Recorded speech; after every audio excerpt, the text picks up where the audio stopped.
নমস্কার বন্ধুরা, তোমরা সবাই কেমন আছো? আশা করি সবাই ভালো আছো। আমার চ্যানেলে তোমাদের সবাইকে স্বাগত জানাই। আজকে আমি আমার লাঞ্চ থালির ভিডিও তোমাদের সাথে শেয়ার করব। আজকে আমার লাঞ্চের থালিতে আছে গরম গরম সাদা ভাত, তার সঙ্গে আছে এক টুকরো পাতিলেবু, আর আছে পটল ভাজা, আলু মাখা। আলুটা আমি ভাজা পেঁয়াজ, ভাজা শুকনো লঙ্কা, সর্ষের তেল এবং নুন দিয়ে মেখেছিলাম। আলু মাখার পরে আছে ডিম ভাজা এবং সব শেষে আছে এক বাটি মুসুরের ডাল।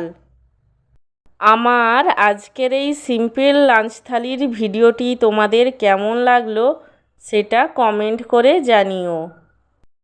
আর ভিডিওটিকে লাইক এবং চ্যানেলটিকে সাবস্ক্রাইব করতে একদমই ভুলো না।